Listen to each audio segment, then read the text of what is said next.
Bonjour les amis, alors la troisième vidéo, nous allons parler de la stratégie.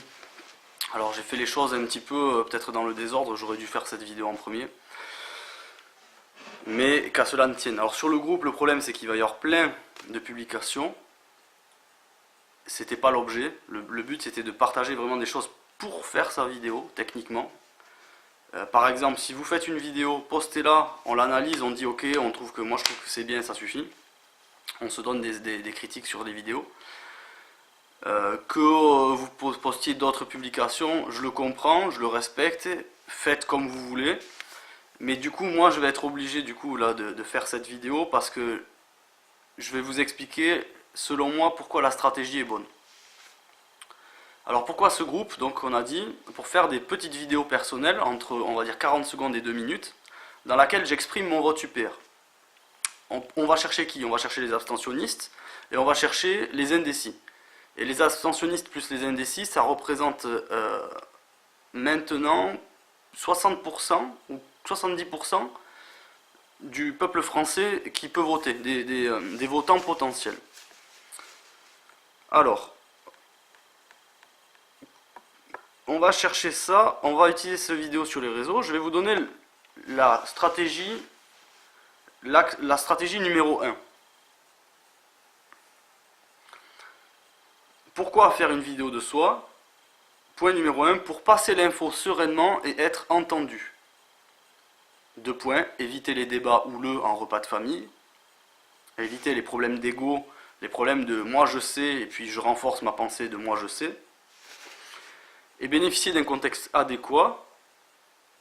Quand les gens vont sur les réseaux, ils sont ouverts au partage, à la découverte. Quand on va sur les réseaux, c'est parce qu'on s'ouvre au monde autour de nous. Voilà pourquoi sur Facebook ou les autres réseaux, on a tout intérêt, on gagne par un contexte favorable, contexte d'ouverture. Point numéro 2. Pour bénéficier de l'intérêt que portent nos entourages,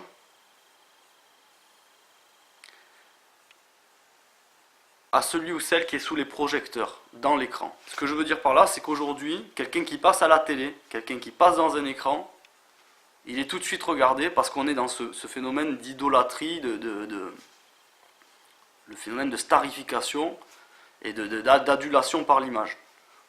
Alors ça, c'est très important à comprendre. Je sais que vous avez peur peut-être de faire une vidéo et que vous ne vous en sentez pas capable. Ça, on va travailler dessus, pour ceux qui ont peur. Et pour les autres, je vous dis, observez comment, si demain, quelqu'un de votre famille faisait une vidéo, qu'il n'en a jamais fait, et que vous le voyez en vidéo, est-ce que vous allez le regarder, oui ou non? Est-ce que vous allez être curieux de le regarder, oui ou non? Et la réponse est oui, évidemment. Donc on va bénéficier de cet attrait naturel qu'on a pour la star du petit écran. Et même si vous êtes une star qui va faire 10 vues, c'est 10 vues pour l'UPR. Troisième point, pour toucher le plus grand nombre. Sur Facebook, comme on a dit, si on est 5000 adhérents avec 40 vues chacun par ami sur notre mur, eh bien, ça fait 200 000 personnes touchées. Alors là, il y en a qui n'ont pas 40 amis.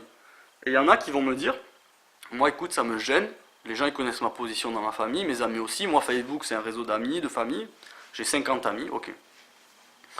Alors ce qu'on fait avec ces gens-là, moi j'ai 3000 amis sur Facebook, donc effectivement c'est pas le même contexte. Il y a des gens qui sont vraiment dans la démarche UPR, qui ont beaucoup d'amis UPR, etc. On n'est pas dans un cercle fermé.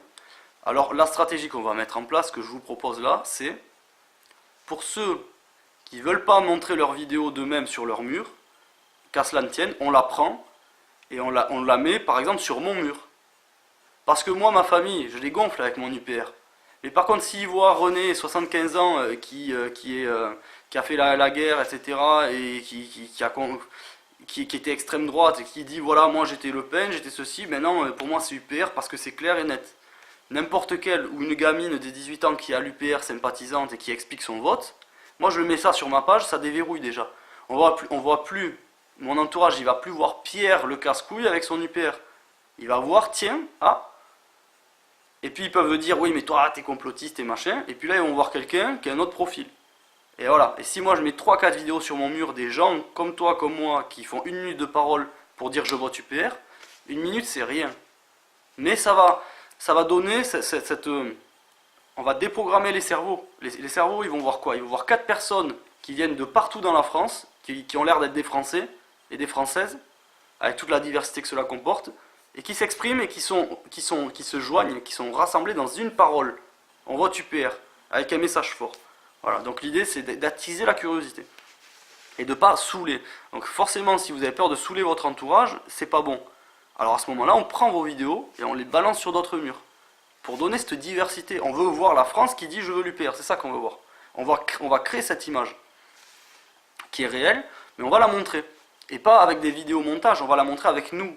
On va poser, excusez-moi pour l'expression, on va poser les couilles sur la table. On arrive donc au 4e point, qui dit pour faire une propagande positive, qui remet les cerveaux à zéro au sujet de l'UPR. On passe, on va utiliser le 5e point, pour utiliser le tabou sur le secret du vote comme catalyseur. Comme tout ce qui est tabou, la sexualité, les secrets de famille, etc. Le vote, toutes ces choses tabous, elles intéressent. Les gens, ils sont curieux quand on parle de tabou parce qu'on n'est pas fait pour vivre dans des carcans. Et cette idée de il ne faut pas dire pour qui on vote, c'est un supplice et c'est un tabou qui a, je pense, qui s'est imprégné dans les gens, qui s'est infiltré dans les gens, parce que c'est une façon de ne pas débattre, d'arrêter les débats pour converger dans un bon sens. Maintenant, les gens, ils votent secrètement, ils font leur démarche secrètement. Et ça conduit à quoi? Ben, ça conduit Macron, Fillon, machin. Donc on va jouer sur ça, sur le tabou.